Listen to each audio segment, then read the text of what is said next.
Hello dear friends, secretariat assistant പരീക്ഷയ്ക്ക് വേണ്ടിയുള്ള സമഗ്ര പരിശീലനമാണ് ഞാനിവിടെ ആരംഭിക്കുന്നത്. മാത്സ്, GK ഒക്കെ വേറെ വീഡിയോകളായി ഞാൻ യൂട്യൂബ് ചാനലിൽ ഇട്ടിട്ടുണ്ട്. ഇത് മലയാളം ഞാൻ ഇന്ന് ഇവിടെ ആരംഭിക്കുകയാണ്. ഇതാണ് എൻ്റെ മലയാളത്തിൻ്റെ ഫസ്റ്റ് എപ്പിസോഡ്. നിങ്ങൾക്ക് സെക്രട്ടേറിയറ്റ് അസിസ്റ്റൻ്റ് പരീക്ഷയ്ക്ക് മുൻ വർഷങ്ങളിൽ ചോദിച്ചിട്ടുള്ളതും റിപ്പീറ്റ് ചെയ്ത് വരാൻ സാധ്യതയുള്ളതുമായ ഏതാനും ക്വസ്റ്റ്യൻസാണ് ഞാൻ ഇന്നത്തെ വീഡിയോയിൽ ഉൾക്കൊള്ളിച്ചിരിക്കുന്നത്. എൻ്റെ വീഡിയോ നിങ്ങൾ കണ്ടിന്യൂസ് ആയിട്ട് കണ്ടുകൊണ്ടിരിക്കുകയാണെങ്കിൽ സെക്രട്ടേറിയറ്റ് അസിസ്റ്റൻ്റ് പരീക്ഷയ്ക്ക് വേണ്ട, അതും 10th ലെവൽ എക്സാമും LD ക്ലർക്കും എല്ലാ പരീക്ഷയ്ക്കും ഉപയോഗപ്രദമായ എല്ലാ ടോപ്പിക്കുകളിൽ നിന്നും ഞാൻ യൂട്യൂബ് ചാനലിന് വേണ്ടി ക്ലാസ് എടുക്കുന്നതായിരിക്കും. ഫ്രീ ആയി ക്ലാസ് എടുക്കുന്നതാണ്. എല്ലാ എപ്പിസോഡും കാണുക, നല്ലതുപോലെ പഠിച്ച് പരീക്ഷയ്ക്ക് റാങ്ക് കരസ്ഥമാക്കുക. സബ്സ്ക്രൈബ് ചെയ്യാൻ മറക്കണ്ട.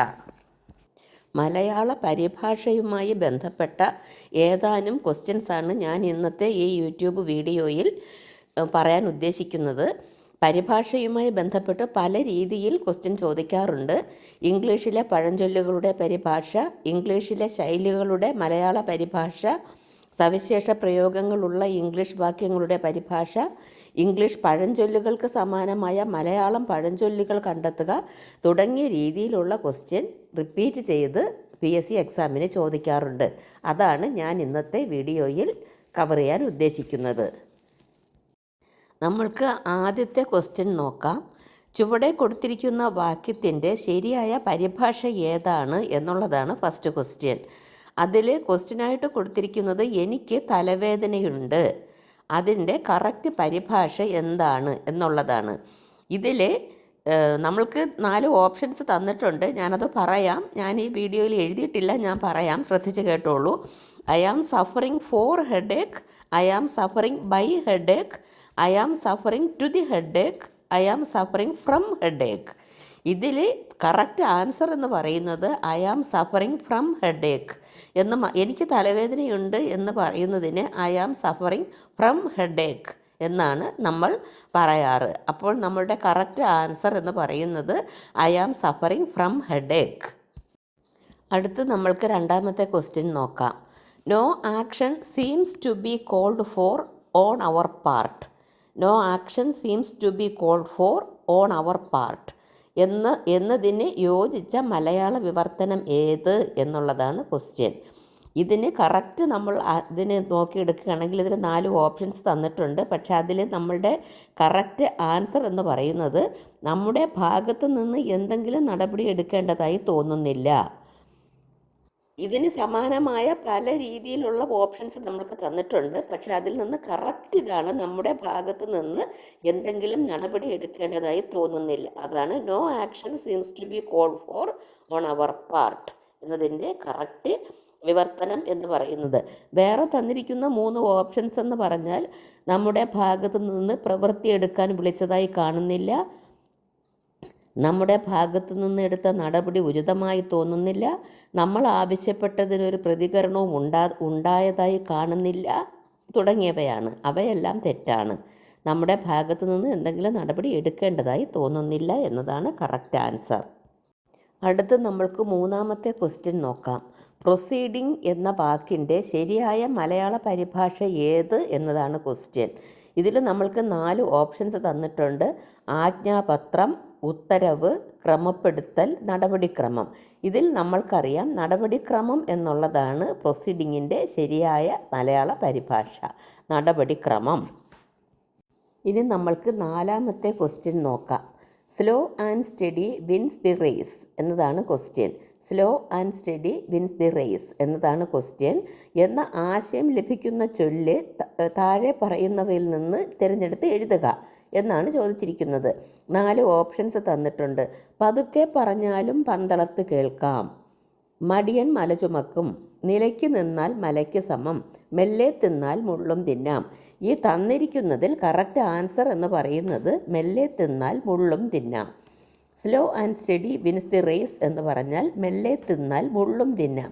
ഇതിന് പകരം ചിലപ്പോൾ നമ്മൾക്ക് മെല്ലെ തിന്നാൽ പനയും തിന്നാം എന്ന ഓപ്ഷനും തരാറുണ്ട്. അങ്ങനെ തരികയാണെങ്കിൽ കറക്റ്റ് ആൻസർ മെല്ലെ തിന്നാൽ മുള്ളും തിന്നാം എന്നതാണ്. ഇവിടെ തന്നിരിക്കുന്ന ഓപ്ഷനിൽ കറക്റ്റ് മെല്ലെ തിന്നാൽ മുള്ളും തിന്നാം. ഇനി നമ്മൾക്ക് അഞ്ചാമത്തെ ക്വസ്റ്റ്യൻ നോക്കാം. And it was at that age poetry arrived in search of me. ഇതിൻ്റെ ശരിയായ പരിഭാഷ ഏത് എന്നതാണ് ക്വസ്റ്റ്യൻ. ഇതിലും 4 ഓപ്ഷൻ തന്നിട്ടുണ്ട്. കവിത എന്നെ തേടി വന്നണഞ്ഞത് ആ പ്രായത്തിലാണ്. കവിത വന്നണഞ്ഞത് എന്നെ തേടി ആ പ്രായത്തിലാണ്. ആ പ്രായത്തിലാണ് എന്നെ തേടി കവിത വന്നണഞ്ഞത്. എന്നെ തേടി കവിത വന്നണഞ്ഞത് ആ പ്രായത്തിലാണ്. ഇങ്ങനെ 4 ഓപ്ഷൻസ് ഉണ്ട്. എല്ലാം നമ്മൾക്ക് വായിച്ചാൽ ഒരുപോലെയാണ് തോന്നുന്നത്. പക്ഷേ ഇവിടെ നമ്മൾ ശ്രദ്ധിക്കേണ്ട ഒരു കാര്യമെന്ന് പറഞ്ഞാൽ, ഇവിടുത്തെ ശരിയായ ആൻസർ എന്ന് പറയുന്നത് കവിത എന്നെ തേടി വന്നണഞ്ഞത് ആ പ്രായത്തിലാണ് എന്നതാണ് കറക്റ്റ് ആൻസർ. അത് എങ്ങനെ കണ്ടുപിടിക്കാം എന്ന് നമുക്ക് നോക്കാം. നമ്മൾക്കറിയാമല്ലോ, ഏതൊരു വാക്യം നമ്മൾ എഴുതുമ്പോഴും ആ വാക്യത്തിൽ കർത്താവ് ആദ്യം വരണം, കർമ്മം രണ്ടാമത് വരണം, ക്രിയ മൂന്നാമത് വരണം. അങ്ങനെയാണ്. ഇവിടെ ഈ സെൻറ്റൻസിലെ കർത്താവ് എന്ന് പറയുന്നത് കവിതയാണ്. ക്രിയയാണ് എന്താണ്? അയാളെ തേടി എത്തിയത്. കവിത എന്നെ തേടി വന്നണഞ്ഞു എന്നുള്ളത് കർമ്മവും, ക്രിയ ആ പ്രായത്തിൽ കവിത എന്നുള്ളത് കർത്താവും, എന്നെ തേടി എന്നുള്ളത് കർമ്മവും, വന്നണഞ്ഞത് ആ പ്രായത്തിലാണ് എന്നുള്ളത് ക്രിയയുമാണ്. അപ്പോൾ കവിത എന്നെ തേടി വന്നണഞ്ഞത് ആ പ്രായത്തിലാണ് എന്ന് തന്നെ എഴുതണം പരിഭാഷ ചെയ്യുമ്പോൾ. ഡിസിപ്ലിൻ എന്ന പദത്തിൻ്റെ തർജിമയായി വരാവുന്ന പദം ഏത് എന്നുള്ളതാണ് അടുത്ത ക്വസ്റ്റ്യൻ. 4 ഓപ്ഷൻസ് തന്നിട്ടുണ്ട്. വിജ്ഞാനശാഖ, അന്വേഷണം, പരിപാലനം, പ്രയോഗം. ഇതിൽ നമ്മളുടെ കറക്റ്റ് ആൻസർ എന്ന് പറയുന്നത് വിജ്ഞാനശാഖയാണ്. Option A വിജ്ഞാനശാഖ. പിന്നെ ഡിസിപ്ലിന് അച്ചടക്കം എന്നും ഒരു അർത്ഥമുണ്ട്. അടുത്ത് 7ാമത്തെ ക്വസ്റ്റ്യൻ നോക്കാം. Every potter praises his own pot. ശരിയായ പരിഭാഷ ഏത് എന്നതാണ് ക്വസ്റ്റ്യൻ. 4 ഓപ്ഷൻസ് ഉണ്ട്. കുടം കമഴ്ത്തി വെച്ച് വെള്ളമൊഴിക്കരുത്, കാക്കയ്ക്കും തൻകുഞ്ഞു പൊൻകുഞ്ഞ്, ഉപ്പോളം വരുമോ ഉപ്പിലിട്ടത്, കുന്തം പോയാൽ കുടത്തിലും തിരയണം. ഇതിൻ്റെ ആൻസർ എന്ന് പറയുന്നത് നമ്മൾക്ക് എല്ലാവർക്കും അറിയാം, കാക്കയ്ക്കും തൻകുഞ്ഞു പൊൻകുഞ്ഞ്.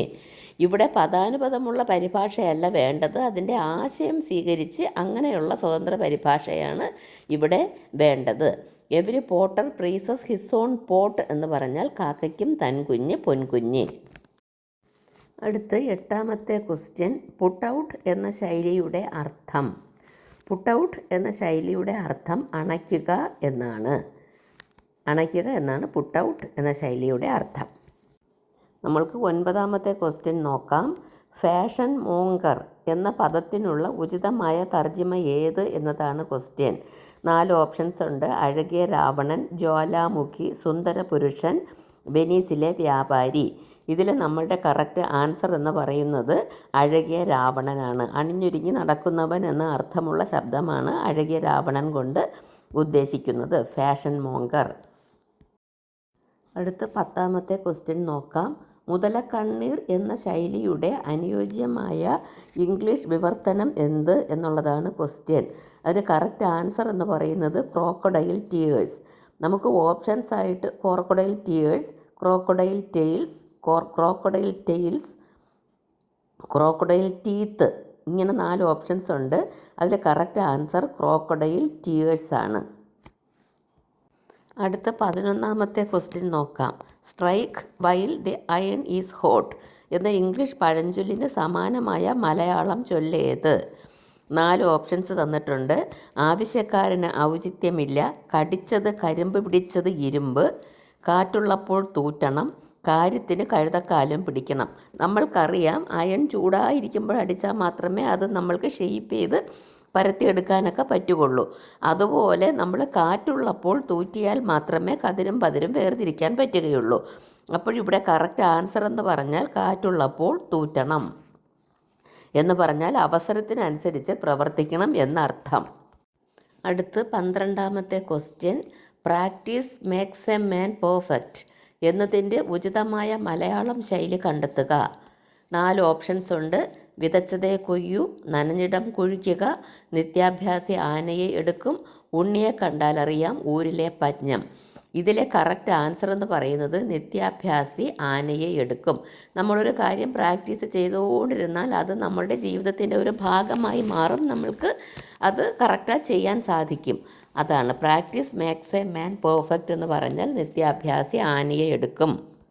13ാമത്തെ ക്വസ്റ്റ്യൻ, അക്വിലസിൻ്റെ ഉപ്പൂറ്റി എന്ന ശൈലിയുടെ ശരിയായ ഇംഗ്ലീഷ് വിവർത്തനം എന്താണ്? അക്വിലസ് നീസ്, അക്വിലസ് ഫുട് പ്രിൻറ്റ്, അക്വിലസ് ടോസ്, അക്വിലസ് ഹീൽ. ഇങ്ങനെ 4 ഓപ്ഷൻസ് ഉണ്ട്. അതിൽ നമ്മുടെ കറക്റ്റ് ആൻസർ എന്ന് പറയുന്നത് അക്വിലസ് ഹീലാണ്. അതാണ് അക്വിലസിൻ്റെ ഉപ്പൂറ്റി എന്നറിയപ്പെടുന്നത്. അടുത്ത ക്വസ്റ്റ്യൻ, താഴെ പറയുന്ന ഇംഗ്ലീഷ് ശൈലിയുടെ ശരിയായ മലയാള പരിഭാഷ തിരഞ്ഞെടുക്കുക എന്നുള്ളതാണ്. ക്യാച്ച് വൺ റെഡ് ഹാൻഡഡ് എന്ന് പറഞ്ഞാൽ 4 ഓപ്ഷൻസ് തന്നിട്ടുണ്ട്. കൈവിലങ്ങിടുക, കൈകാര്യം ചെയ്യുക, കൈയോടെ പിടികൂടുക, കൈക്കലാക്കുക. ഇതിൽ നമ്മുടെ കറക്റ്റ് ആൻസർ എന്ന് പറയുന്നത് കൈയോടെ പിടികൂടുക. അതാണ് ക്യാച്ച് വൺ റെഡ് ഹാൻഡഡ് എന്ന് പറയുന്നത്. അടുത്ത് നമ്മൾക്ക് 15ാമത്തെ ക്വസ്റ്റ്യൻ നോക്കാം. ശരിയായ വിവർത്തനം ഏത്? The blood of the revolutionaries course through the streets എന്ന് പറഞ്ഞാൽ 4 ഓപ്ഷൻസ് തന്നിട്ടുണ്ട്. വിപ്ലവകാരികളുടെ രക്തം തെരുവിനെ ചുവപ്പിച്ചു, വിപ്ലവകാരികളുടെ രക്തം തെരുവിനെ പാഠങ്ങൾ പഠിപ്പിച്ചു, വിപ്ലവകാരികളുടെ തെരുവ് രക്തത്തിൽ കുളിച്ചു, വിപ്ലവകാരികളുടെ രക്തം തെരുവിലൂടൊഴുകി. ഇതിൽ നമ്മൾക്ക് ആൻസർ ഓപ്ഷൻ എ ആണ്. വിപ്ലവകാരികളുടെ രക്തം തെരുവിനെ ചുവപ്പിച്ചു. The blood of the revolutionaries course through the streets എന്ന് പറയുമ്പോൾ വിപ്ലവകാരികളുടെ രക്തം തെരുവിനെ ചുവപ്പിച്ചു. അടുത്ത 16ാമത്തെ question, apple of the eye എന്നതിൻ്റെ ശരിയായ വിവർത്തനം. 4 ഓപ്ഷൻസ് ഉണ്ട്. ആപ്പിൾ കണ്ണുകൾ, വലിയ കണ്ണുകൾ, കണ്ണിലുണ്ണി, കൺകുരു. ഇതിൽ കറക്റ്റ് ആൻസർ എന്ന് പറയുന്നത് കണ്ണിലുണ്ണി. നമ്മൾ കണ്ണിലുണ്ണി എന്ന് വിളിക്കുമല്ലോ, അതാണ് ആപ്പിൾ ഓഫ് ദി ഐ. അടുത്ത 17ാമത്തെ question, as the seed so the sprout. ശരിയായ പരിഭാഷ ഏത്? 10 ഗുണം 10 ഗുണം എന്ന് നമ്മൾക്കറിയാം ഇതിൻ്റെ ആൻസർ. 4 ഓപ്ഷൻസ് തന്നിട്ടുണ്ട്. വിതച്ചത് കൊയ്യും, ഗുണം വിത്തിലറിയാം, 10 ഗുണം 10 ഗുണം, വിതയ്ക്കുന്നവനുണ്ടോ കൊതിക്കുന്നു. ഇതിൽ കറക്റ്റ് ആൻസർ ഞാൻ നേരത്തെ പറഞ്ഞു, 10 ഗുണം 10 ഗുണം. As the seed so the sprout. അടുത്ത 18ാമത്തെ question, empty vessels make the greatest sound എന്ന ഇംഗ്ലീഷ് ചൊല്ലിന് സമാനമായ മലയാളം ചൊല്ലേത്? Empty vessels make the greatest sound. അതിൻ്റെ ആൻസർ നിറകുടം തുളുമ്പില്ല എന്നാണ്. 4 ഓപ്ഷൻസ് തന്നിട്ടുണ്ട്. പൊന്നിൻ കുടത്തിനു പൊട്ടു വേണ്ട, നിറകുടം തുളുമ്പില്ല, പാത്രങ്ങൾ മുട്ടിയാൽ ശബ്ദം കേൾക്കും, കുടത്തിൻ വാ കെട്ടാം, മനുഷ്യൻ്റെ വാ കെട്ടാൻ മേല. കറക്റ്റ് ആൻസർ ഞാൻ പറഞ്ഞല്ലോ, M T vessel make the greatest sound എന്നുള്ളതിൻ്റെ ആൻസർ നിറകുടം തുളുമ്പില്ല. PSC പരീക്ഷകളുടെ, പ്രത്യേകിച്ച് സെക്രട്ടേറിയറ്റ് അസിസ്റ്റൻ്റ് പരീക്ഷയുടെ സമഗ്ര പരിശീലനമാണ് ഞാൻ നടത്തിക്കൊണ്ടിരിക്കുന്നത്. എൻ്റെ ചാനൽ ഇഷ്ടമായെങ്കിൽ ലൈക്ക് ചെയ്യുക, ഷെയർ ചെയ്യുക, സബ്സ്ക്രൈബ് ചെയ്യുക, വാച്ച് ചെയ്യുക.